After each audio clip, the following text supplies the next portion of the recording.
The Rolex wearing. Diamond ring wearing. Kiss stealing. Wheeling dealing. Limousine riding. Jet flying. Son of a gun. And I'm having a hard time holding these alligators down. Now give me 2 claps and a Ric Flair. Woo!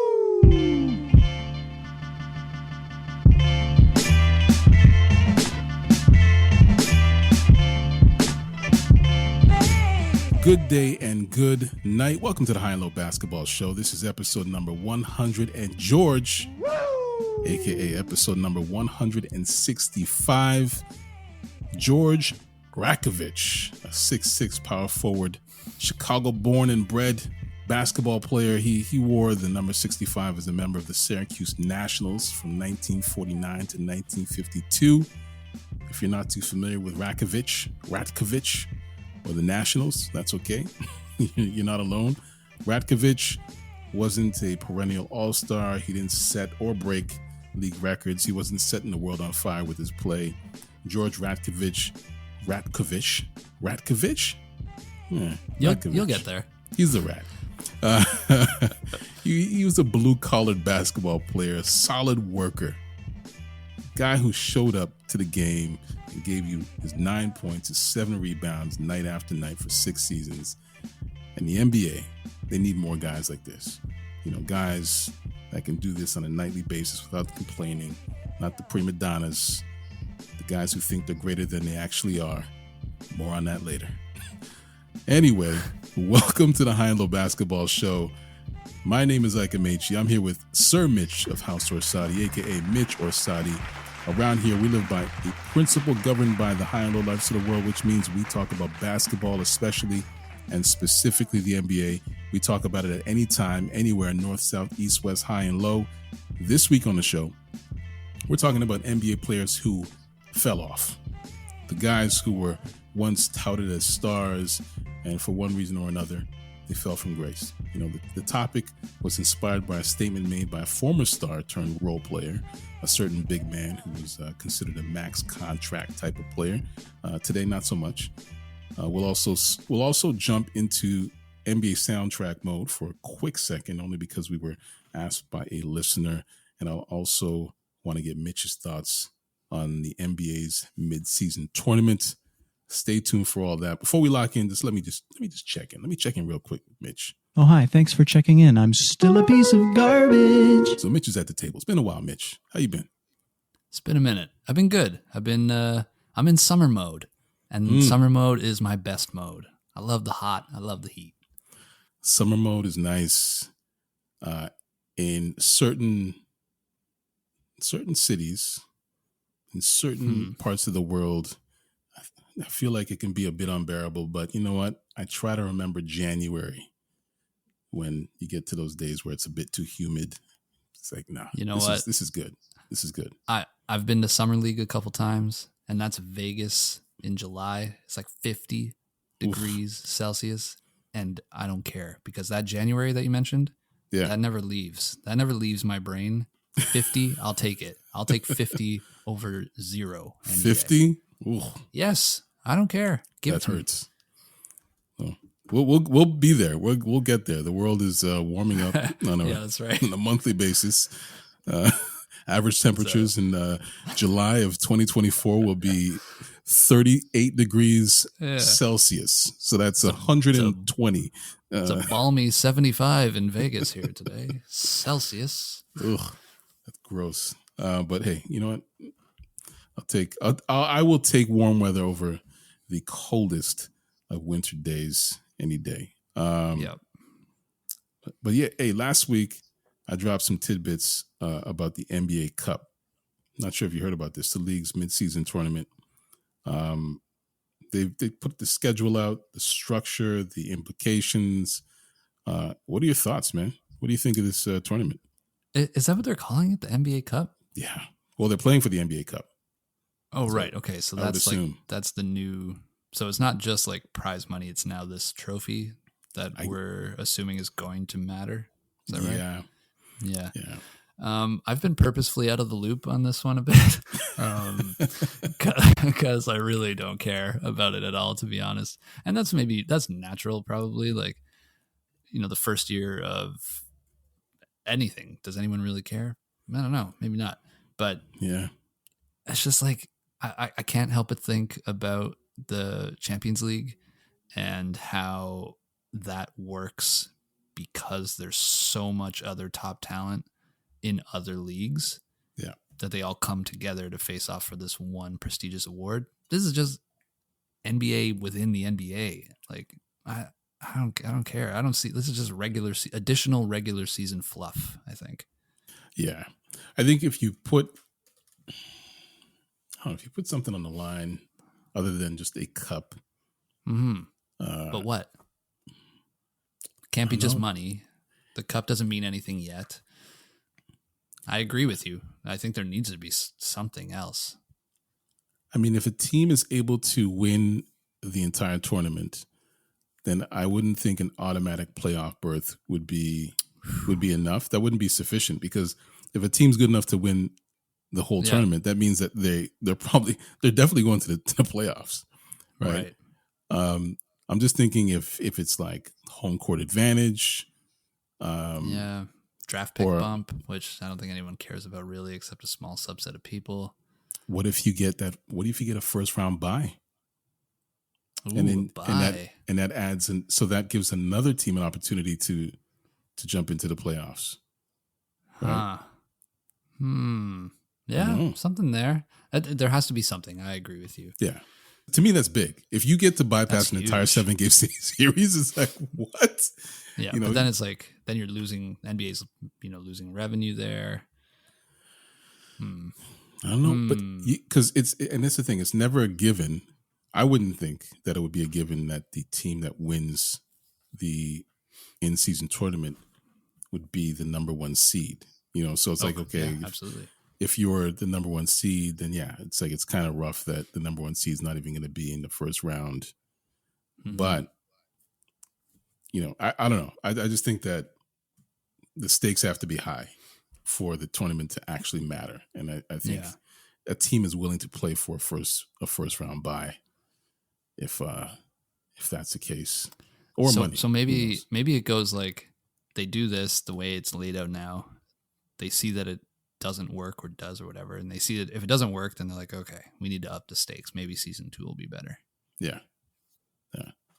They'll definitely take a look. Yeah, I think it'll be iterative, where they just, okay, well, let's see, let's build on it.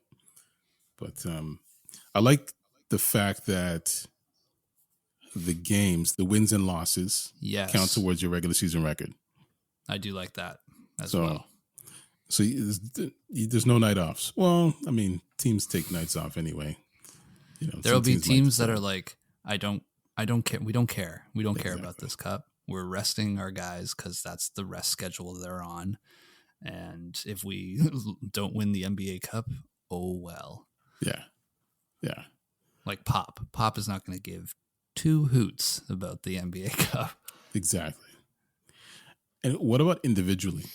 I mean, if there's an NBA Cup MVP, for example, which I'm sure there will be. Yeah.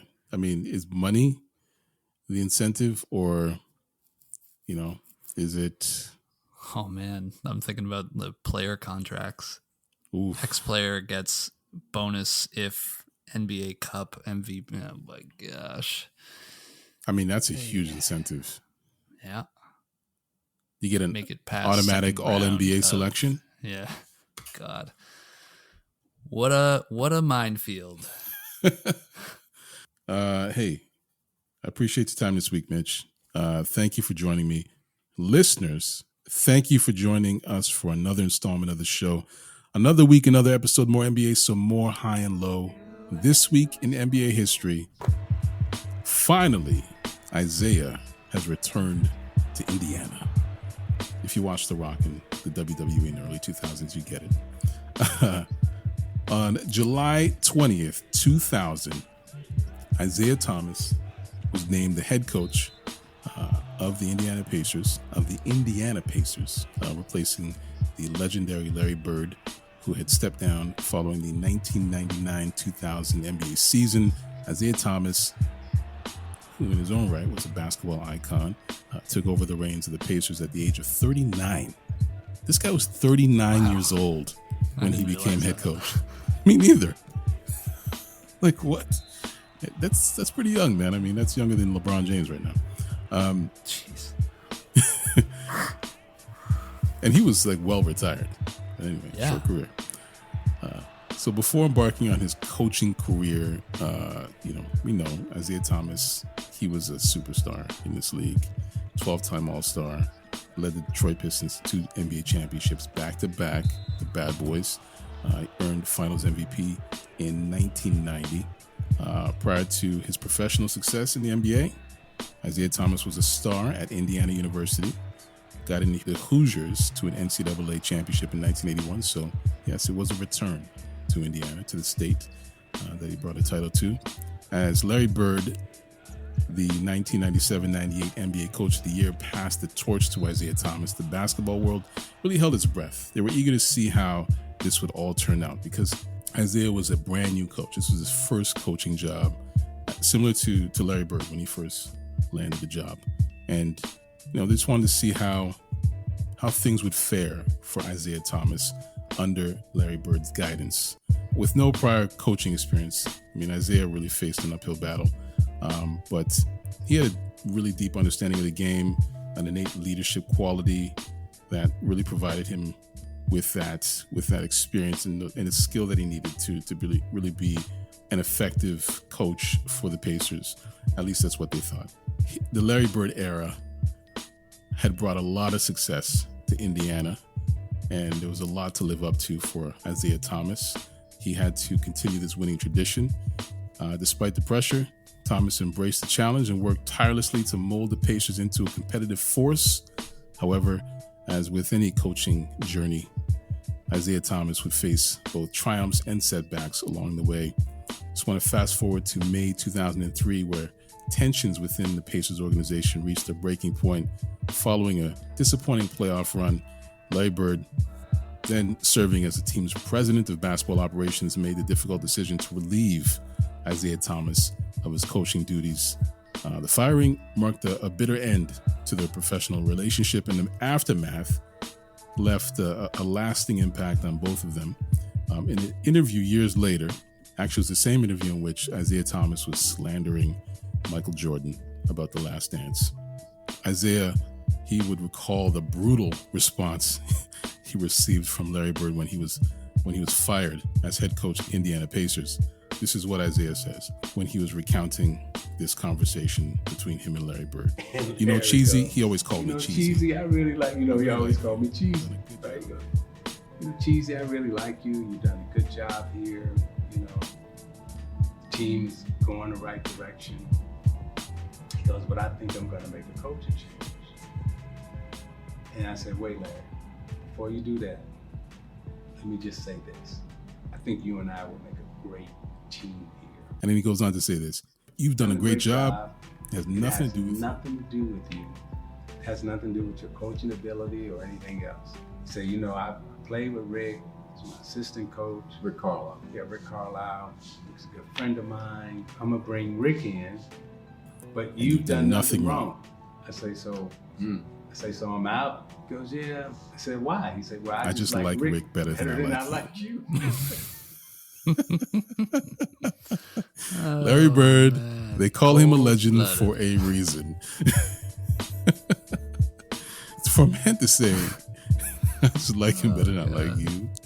You're fired. Also, no, I like this guy a little bit better than you. It's personal. It's personal. It's very personal. So, anyway, the chapter of Isiah Thomas as head coach of the Pacers came to an end as a result of that, leaving behind a complex legacy. And while his coaching tenure may not have yielded the desired results, his impact on the game remains, especially as a player. Can't be overstated. What about as a failed executive? As an or not? I'm going to leave that for another day. But yeah. Anyway, that's a little something for the NBA history nerds. Things are certainly happening in the NBA today, so let's talk about it. Let's talk about something important. Okay, so this week we have a question from Cheryl in Toronto, Canada. Her question is this: love the NBA soundtrack episodes. Keep them going. New rookies would have been born between 2003 to 2005. Wow, yuck. Which means they missed the golden age of rap, the best years of hip hop. Oh, love this question. If you could recommend one album to a new NBA rookie of your choice, what would it be and why? So this is a great question, Cheryl. Thank you. I actually came in a couple of weeks ago, but I thought I'd hold it. That's sweet. Thank you. Yeah, you know, Mitch. I know Mitch would love that. I know you would appreciate this question. So I'm like, okay, let's hold this for Mitch. I already had my chance to drop some entries onto the NBA soundtrack a few episodes back. So I'm gonna let you cook. Man. Okay. But I'll definitely be here to expound, to help expound. I was going to say, I want to chat this one out with you. And firstly, thank you to Cheryl for patience. This has been sitting for a couple weeks. I hope it lives up. I'm going to go a little left here. And I wonder if you'll see this one coming, Ike, or not. My recommended album is the 1997 bizarro smash hit from Busta Rhymes, When Disaster Strikes. That would be the album that I recommend. Great album. So good. But right off the hop, it's important to say there is definitely some 90s bloat on this album. So there's a pretty rough taxi skit. Skip that. It's at the end of a song or the beginning of a song. I can't remember. You're hard pressed to find a 90s album that doesn't have some bloat on it. It's just, that was the sign of the times. But you can thank Prince Paul for that one. Yes, God. There's so much on this album, and for so many listeners, it's truly a very odd album. There's introspective cuts like The Whole World Looking at Me. You got hit singles like Dangerous and Put Your Hands Where My Eyes Can See, which I think is like maybe his best video also. He's in the Pyramid with that one, right? Yeah. God, so good. But my personal favorite on this one is the title track, When Disaster Strikes. Can you play it in your head? Can you hear it? The hook. La, la, la, la, la.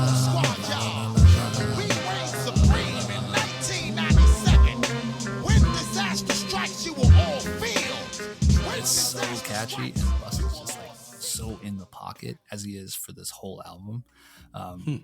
There's like too many guest verses, but it somehow elevates Busta because he just like shines so much brighter than every other flip mode person at the time. Like Raw Digga wasn't quite where she got to, and who else is there really? Like Spliff Star, come on. So it's too many tracks long, which I think will be a problem for the new heads. You know, they like their 1.5 minute tracks, which this is not it.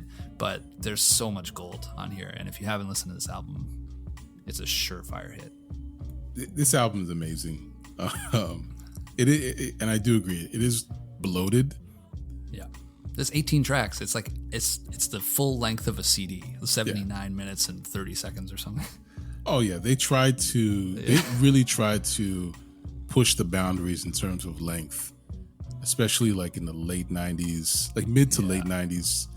You know, they went away from it's like, come on. Like I remember Biggie, Biggie's last album was a double album. Like I love that album. Bone Thugs and Harmony. Tracks that don't need to be there. Yeah, there was one track on this album. When you're asking me if I can hear When Disaster Strikes in my head, I was like, wait, can I? And then you started singing it, I was like, okay, I remember that song. The one that always plays in my head, I shouldn't say always, but definitely when I think of that album, is Get High Tonight. Oh, so good. Oh, what a great chorus. Holy. It's not loud Busta. Like everyone just remembers Busta for being this high energy guy, and the beats were usually pretty high energy themselves. But then he had this smooth melodic joint with Get High Tonight. And, he was still pretty high, like high in energy. Right? Yeah. But he could cap it while still bringing it, right? Like so controlled. Yeah. Oh, that's so such a great controlled. chorus. Buy a nickel bag, smoke a little Yeah. Get high tonight. Oh my goodness. And this was like Flip Mode Squad at their peak. Like this is when Busta Oh yeah. was like, I need you guys on every single song. I need you in my ad libs. I need you on the hook. Let's put you on the. Hey, let's just have some skits. Yeah. Where when we're just, you know, like dumb, but it all worked. It all worked, man. We cannot skip past this without shouting out So Hardcore. I know. That's what I'm saying, man. This album is chock full of bangers. Yeah. So I don't know if people don't know about the UMA.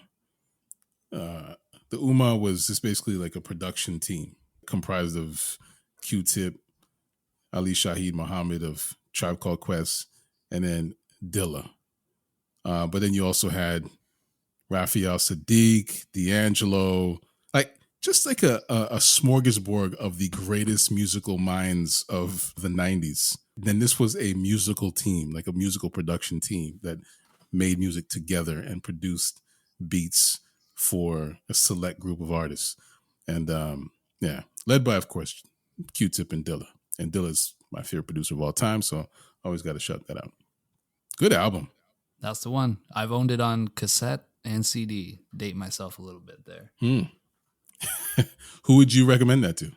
Everyone? Who or one everyone? particular Yeah. rookie? If you like hip hop, you got to hear this album. It's so good, and it's so New York, so like 90s New York, like so maybe like I don't know, someone from the East Coast. Put it in someone's lane. Every rookie should be listening to this anyway. Great selection, man. Wow. Thank you. Cheryl. Shout out to Cheryl for a great question. We'll have to do another soundtrack episode this summer. For sure. Preferably when Mitch is here, of course. But yeah, we'll time it out and make sure that we drop one before September. A quick reminder to High and Low Lives, if you want to leave a question for us to answer on this show, send a DM on TikTok at More High and Low, and then you can also send us a DM on Instagram at Get High and Low. We're also on Threads. I don't know if they do DMs yet. I'm not sure. But links to those are on the show. When will it end? I don't know. Elon, you need to just get your act together. You can't let Mark do this to you, you know. But hey, that's a different conversation for a different day. Time for a quick break. When we come back, we are going to look at the precipitous falls, the falls from grace, the players who just took stardom for granted. But we'll talk about that when we come back. We'll be right back. More High and Low.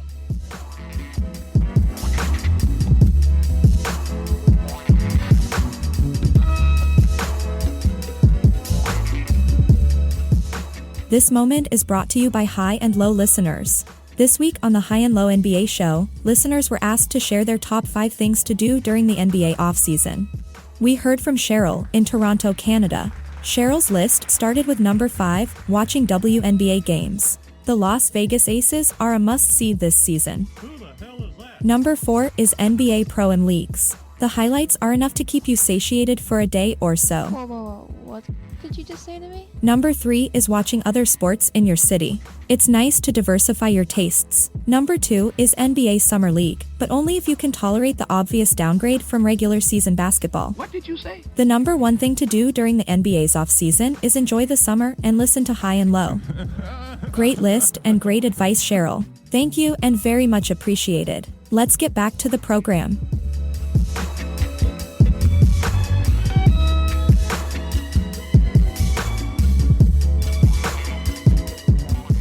And we are back.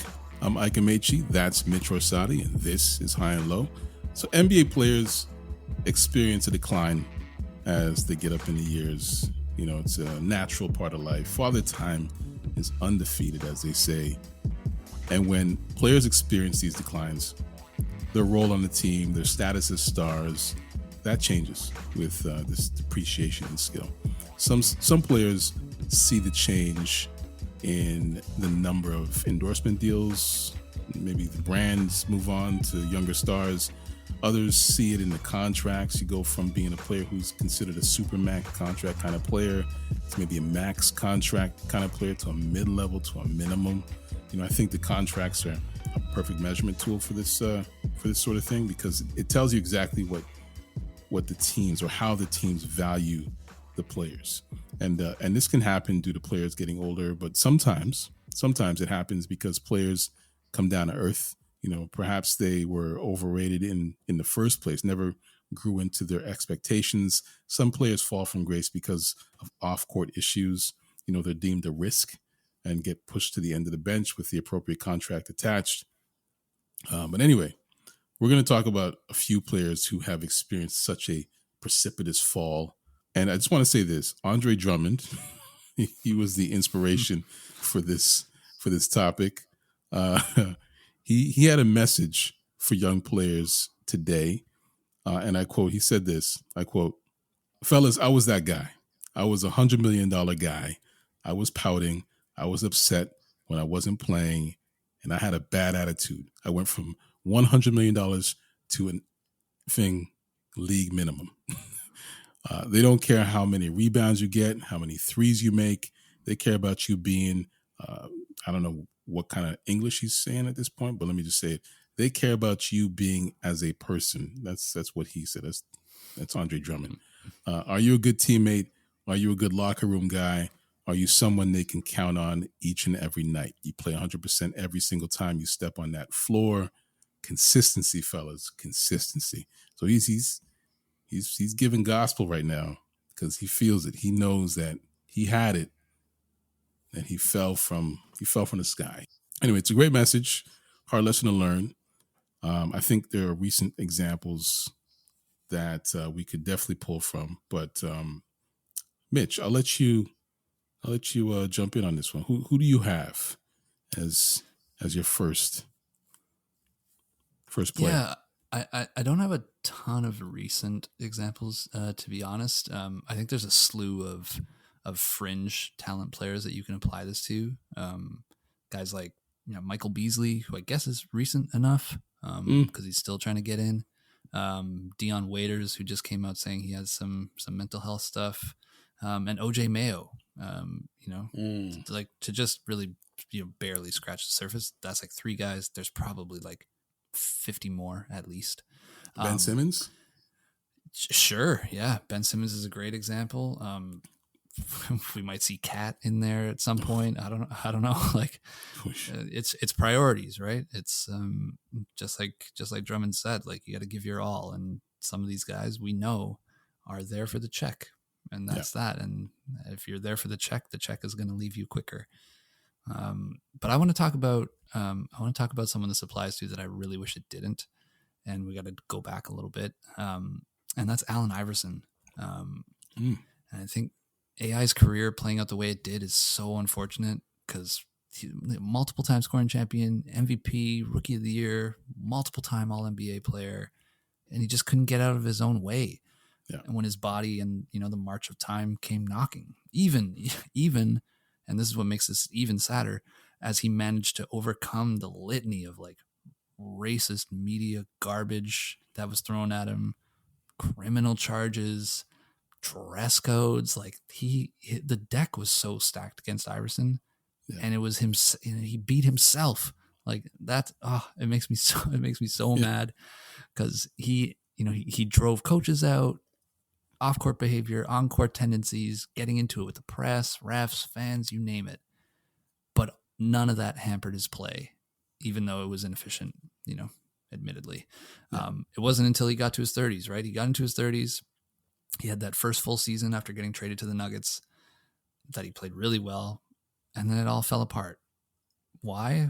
Because of, like you said, father time came around. It wasn't the external stuff, but father time became the external stuff. Yeah. He couldn't let go of the fact that he wasn't the superstar anymore. And what did that do? It finished his career. That was it for him. That moment. He bounced to Detroit, to Memphis, and I can't help but be mournful when I think of guys like Vince Carter and Grant Hill in the back halves of their careers and not think about AI and how long his career could have been. And maybe not, who knows? Maybe his body was truly failing and that was it. But I think if he could have got out of his own head, I think he could have been around for a lot longer at a more effective level. Kind of like Melo did. He hit that same stride, but he managed to work his way back. Yeah. It's a good thing Steven's not here, because then Steven would also bring up the fact that Melo had to cry on national TV. Yes. To get a job back, to get a job in the NBA. Iverson would never. All that aside, Melo made the most of it when he was able to get back into the league. So. Yep, he did. Yeah. And Iverson just never did. And he's so beloved, right? Like every current player now idolized Iverson. Current as in they're, kind of at the tail end of their career, not new guys, but like LeBron's, Durant's, those type guys. And it's just, I wish it could have been different. Yeah. There were some years where Iverson was completely removed from the NBA, from all NBA conversation, events.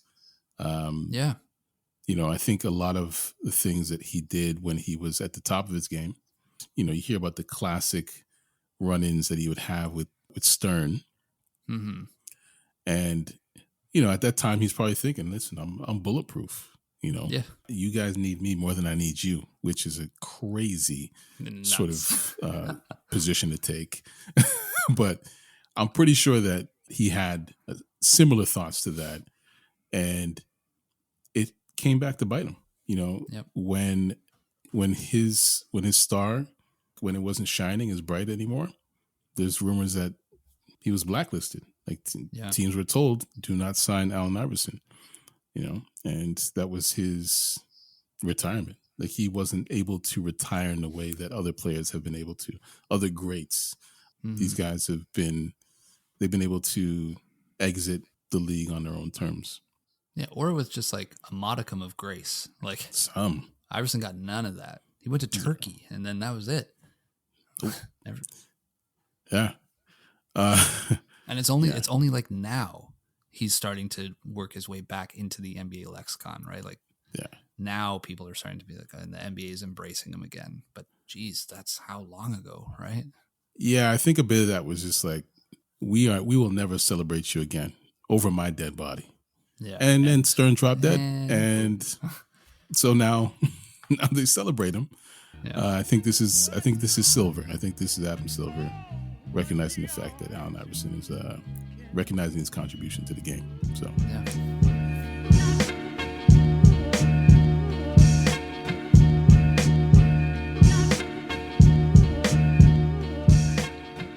All right, you guys, what's next? My guy he didn't quite have the same impact as Allen Iverson, but I think some people thought that, hey, this might be the next Allen Iverson. I'm talking about Steve Francis. Ooh. Controversial second overall pick, 1999 NBA draft.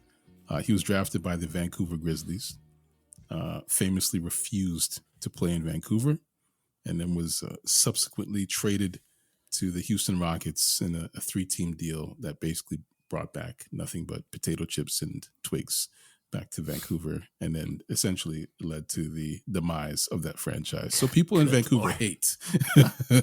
People in Vancouver hate Steve Francis. Oh, man. And then not only that, he became a star in Houston. He was a star for the Rockets. He won co-rookie of the year with Elton Brand.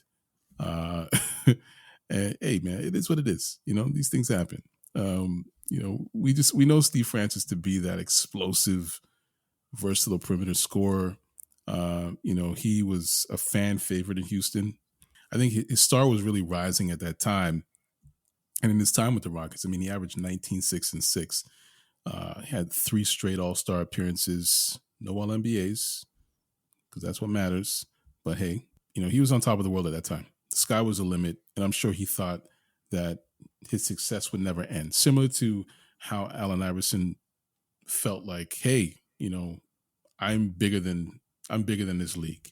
I feel like Steve Francis had a similar outlook, which is wild. Again, very wild, much wilder because Steve Francis was nowhere near Allen Iverson.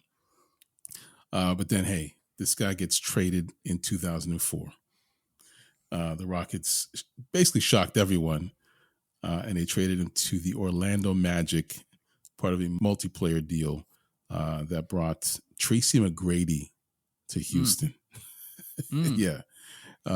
T-Mac was a much better player with a way higher ceiling. As loved as Steve Francis was, no one was shedding tears for his departure because they were getting Tracy McGrady, especially after seeing a decline in Steve Francis production, especially in 2004.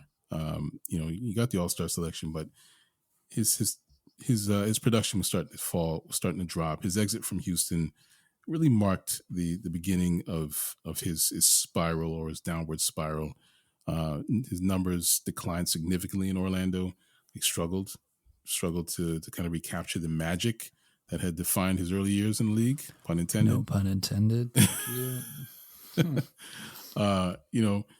This is a steep drop in his scoring output. I think he averaged 60 in a game, right? And I mean, it's a guy that people were touting as being one of the next stars in the league, a guy who could potentially lead the league in scoring. And by 2006, 2007, this guy was averaging 11 a game. And, not always injuries with him, personal struggles, they contributed to his decline. He's admitted to battling alcoholism during this time in Orlando, and his off-court issues, they just impacted his performance on the court. And then you just combine that with the injuries, just the decline in production, personal struggles. It wasn't a good mix, and he was out. After Orlando, Steve Francis bounced around the league. I think he ended up in New York with the Knicks. I just remember I can close my eyes and see him in a Knicks uniform, so I'm pretty sure he was. Perfect. Yes. And if you end up as a Knick, especially on the tail end of your career, you're done. You're finished. And that's essentially what happened. Everything took its toll. And by 2010, at the age of 33, Steve Francis announced his retirement from professional basketball, which is insane. Because 33, I mean, you should still be in your peak years. But hey, Steve Francis, everyone. No one in Vancouver is feeling any sympathy for Steve Francis and his downfall. But yeah, just an example of a guy who had it and let it all go. That's a damn shame. I had a few other mentions. Quick mentions, hit me. Though. Do you have any also rants? Off the top of my head, yeah, like some also rants. I think Stromile Swift is probably in there. I think he had some Darius Miles got to be up there. That whole like Jailblazers, Corey Maggette, Quinn Richardson, yeah, Lamar Odom. Good grief, Lamar Odom's probably we should have talked about Lamar Odom for a lot longer. Yeah, Lamar Odom's a good one. That's his drug use, addiction.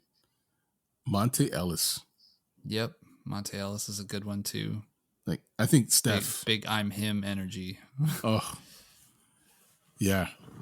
I mean, he's 35, 36 years old. Is that all? I think so. Oh, man. Antoine Walker. Oof. Yeah. That's a big rough bag one. fumbler. Darren Williams.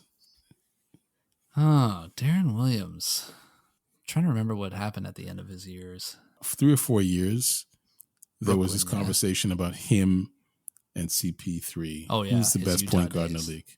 And his Utah days. Like, he was. And it was a conversation. It was a real conversation. I was just about to say that. It's not like we were seeing an illusion. Like, he was legitimately 1 or 2 in the league in terms of best point guards.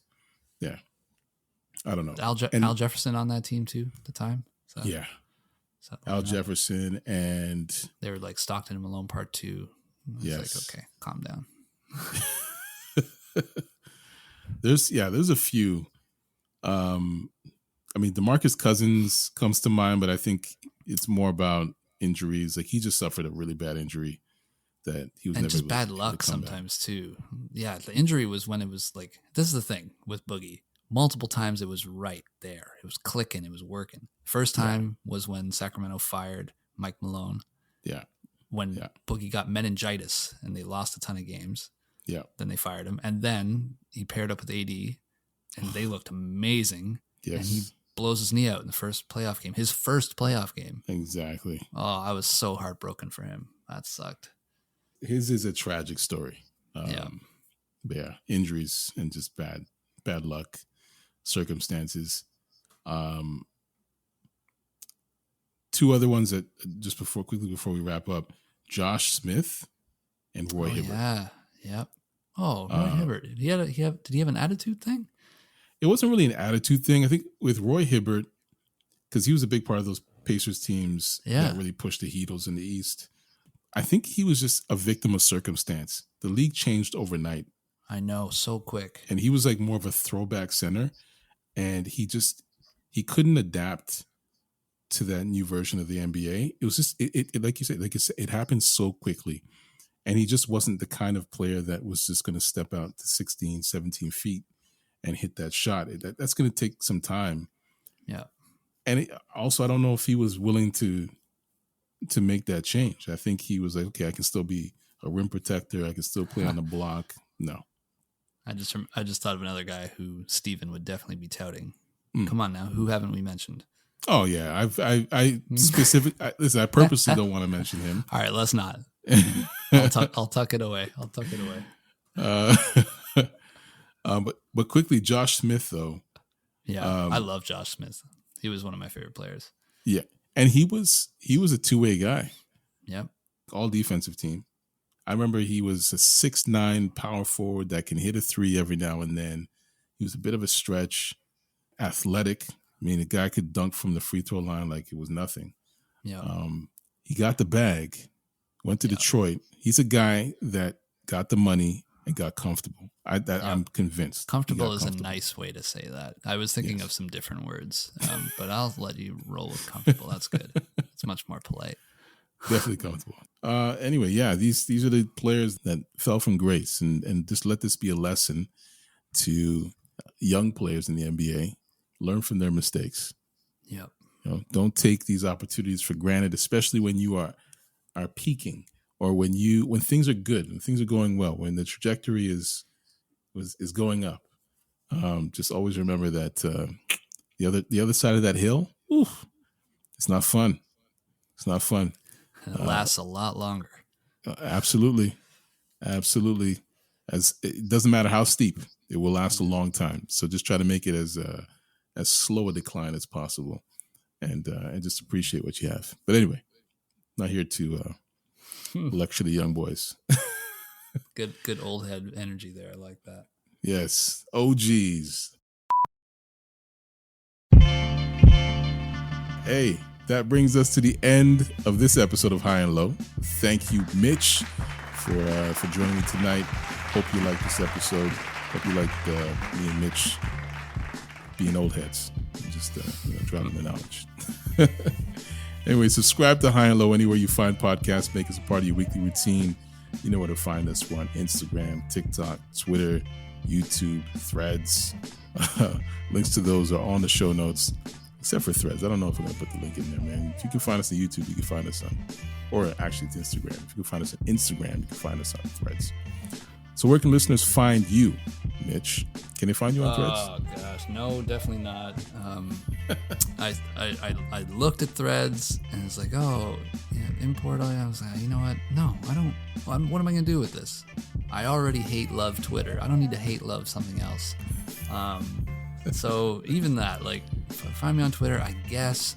My thirsty villain, and the off season is still in high gear, summer league kicking around, so a little bit of Raptors HQ stuff out there too.